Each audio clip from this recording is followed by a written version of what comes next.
just want to start by, as we always do after the draft, just thanking all of the scouts, the entire group of people that are involved with the draft process. AC and Vince Rosman just do an unbelievable job of getting us prepared throughout the year. And I also want to just always recognize the fact that so many of the evaluators and the scouts spend so much time away, travel all over the world. There's a lot of rental car returns at 5 in the morning, connecting flights to far off lands, show up.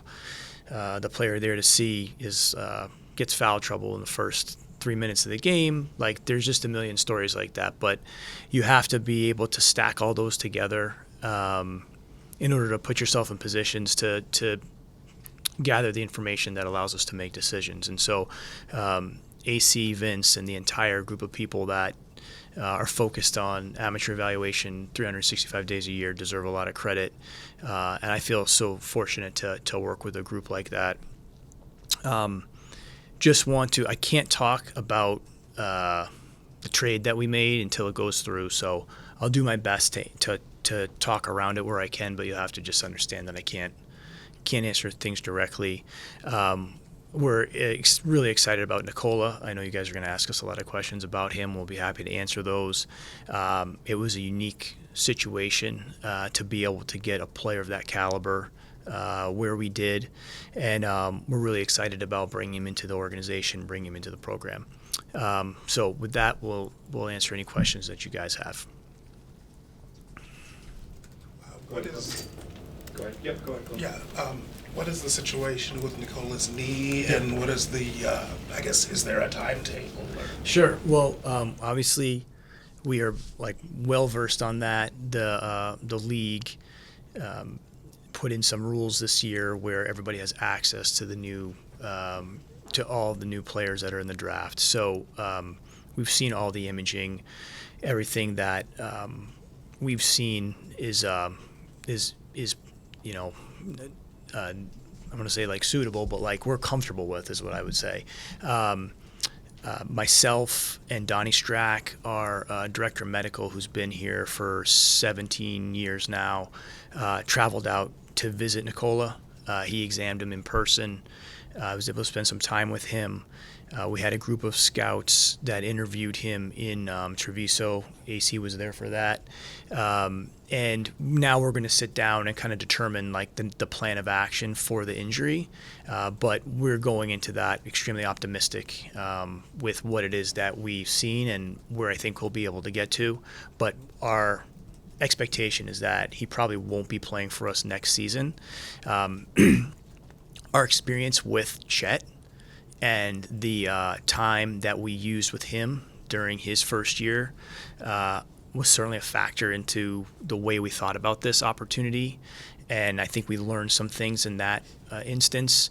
Totally different players, totally different situation, different ages, et cetera. But, that I think our ability to look at that as an opportunity probably allowed us to gave us some confidence to make the decision that we did with him. We're talking about his game that's worth the wait. I'm going to let AC talk about that. We're really excited about Nikola. He's the youngest player in the draft this year, and at that young age, he's demonstrated an ability to play at a high level and in a high league and EuroLeague competition. Which you used to dominate, right? I've had some success there. In addition to that, he has great size, great playmaking ability, high IQ, a lot of things to be excited about. So we're looking forward to getting him in. Sam, AC, I'm not sure who's best equipped to handle this question, but just kind of backtrack on when you guys first sort of saw him come on the radar, just as you watched him evolve, what you saw that led you to think at 12 that maybe he'd be your guy. Can you take that? Yeah, we've been on Nikola a long time, even at the junior level. As I mentioned before, his playmaking, his IQ, it stands out right away. And when you associate that skill set, that package with his size, you see why he's been so dominant and has so much success. And I just want to reiterate our excitement for him being there and getting him into the building and incorporating into what we're doing. Was there a time along the way where you felt like he might be evolving to the point where he would be a guy you'd want a game or a stretch of games maybe in his career overseas? I don't know if it's one specific time, but from the first time you saw him, you recognize that he's a talented player. And as you continue to evaluate him, you see his improvement year to year. And this year is just, before his injury, he was having a great season. And like I said, we're just excited about getting him here. The only thing I'd add to that, Jenny, is just if you look at the night as a whole, I'm trying to be careful about what I'm saying, but if you looked at the night as a whole, I think, the themes are pretty consistent with other nights that we've had draft-wise. I think tonight was basically, there's high processing on offense, high skill level as with regards to vision and passing, and that's combined with like big players. People that can handle the ball, make decisions with the ball, are pretty big for their position, are interchangeable. So I think it's a relatively consistent focus for us, and it's something that we value in players. So with Nikola specifically, having somebody that young with those tools is certainly intriguing. But we have a long way to go with respect to his development, and but some of the things that we're able to add to the team tonight in general are consistent with things that we've been trying to focus on for several years now. For either of you guys, are there some similarities in his game or kind of the role you envisioned that Josh Giddey had here, and are those two things connected in any way? Yeah, I wouldn't say. Well, I wouldn't compare him specifically to Josh or any other player in that way. But like I said earlier, guys that are big for their position, that process the game well, those guys can play pretty much all over the floor in different combinations. And so we value those skill sets probably more than trying to replicate a specific role or anything like that. I do think those guys, I think the night, would, it's late. I don't think you have enough people that can make decisions on the court, and when you combine that with size, it definitely increases the I'd say the effectiveness or the probabilities of those decisions being good. If you never made the trade you can't talk about, would you still made this draft pick? You mean? If you never traded Giddey. With Topic, you mean? Yeah. We generally, listen, I don't want to get into the hypothetical component of things, but we generally go off what we think are the best players. And in this particular case, I think one of the reasons we probably were in the position to acquire him is because of the injury and the fact that he wasn't as available to work out. And I feel like we're willing to place a high value on his skill set long term. But I couldn't answer that specifically, but we generally go off the board. DC, Sam hinted at your familiarity with the league that Nikola was in. Can you maybe describe what that league is like, how it has prepared players for the NBA, and obviously Serbian basketball is just surging right now? Yeah, EuroLeague is the second best basketball league in the world. A lot of NBA players play in that league. A lot of great European players participate in that league. It's a very, very competitive league, and for Nikola to have the success that he's been able to have in that league, in my experience, that's not a normal thing. And I think that's something we value a lot. And EuroLeague is extremely competitive. I just can't reiterate that enough. Like in comparison to the NBA, I think it's right up there. And I think I have a lot of respect for him having success at such a young age. You used the word competitive, and Sam, that was something that you said the other night about Alex Caruso, is just wanting as many of those types of people. What have you seen from Nikola in terms of just sort of that the competitive mentality that this organization tries to be about? And that's the EuroLeague is men, and they don't want a young player to dominate that league and have success. And I went over there earlier this season, and at the game I was at, he was playing against Teodosic, who's arguably one of the better point guards in the history of EuroLeague, and he didn't back down. And that's something that stood out to me, and I'm looking forward to just him getting here and continue to build on that. Sam, you mentioned Chet's rehab that was a year long. Is your expectation with Nikola to be here to rehab to sort of mirror what Chet did in terms of being with the team? Yeah, he'll be with us. He'll be with us shortly. You know, when he gets here, he'll be integrated into the team like any other player, and I think we have some things that we've learned from that should be able to help him get acclimated, and you know, he'll be involved in everything that we do. You guys had Poku, Micic. Are there any like connective threads between some of these Serbian guys? Well, I spent a lot of time talking to Voss about this player. Truthfully, you know, he was a very insightful person relative to this particular player.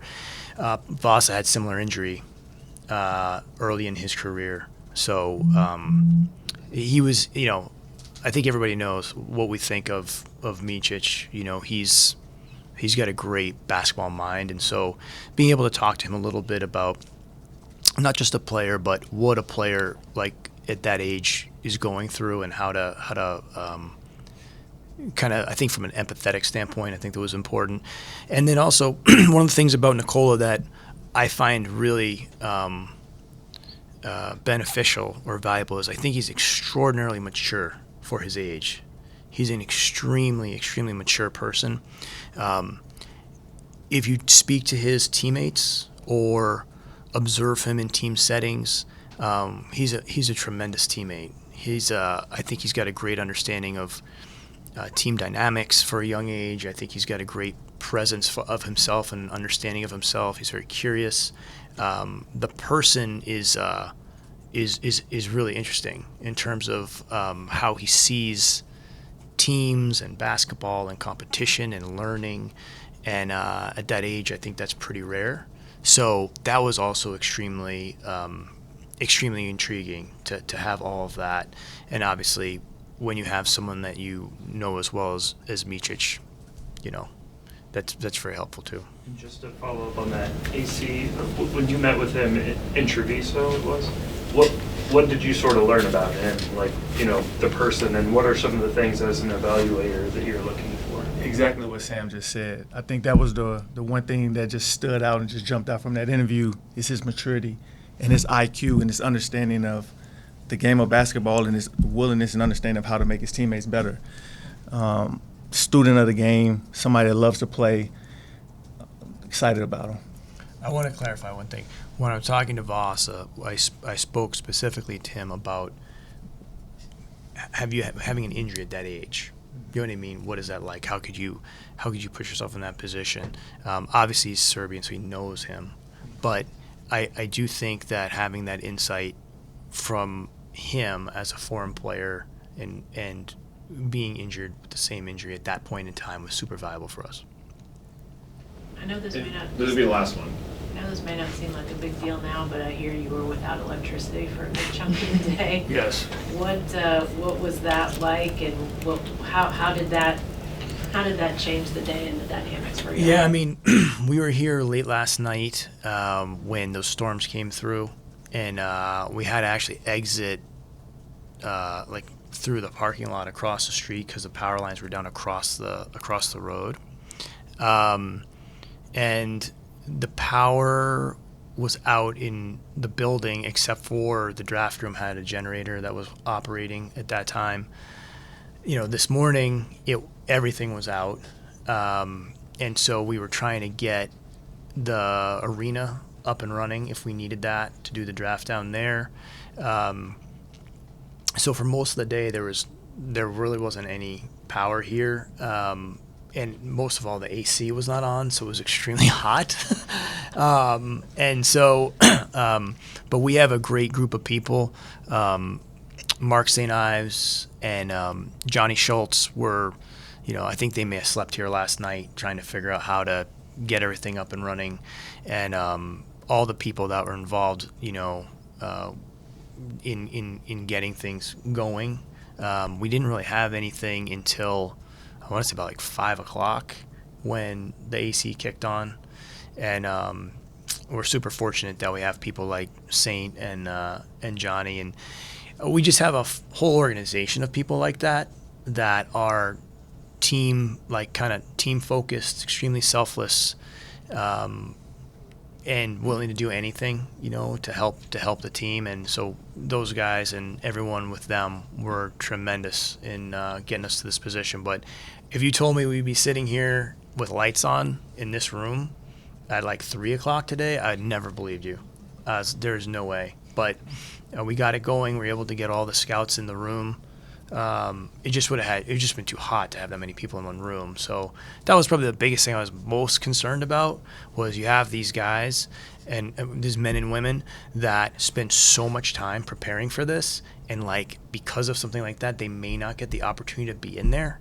It's like that was like almost heartbreaking to me. So the fact that everything came on, we were able to get everybody in there, and it's a big moment for everybody because they put so much work in. So to me, that was a big highlight of the night.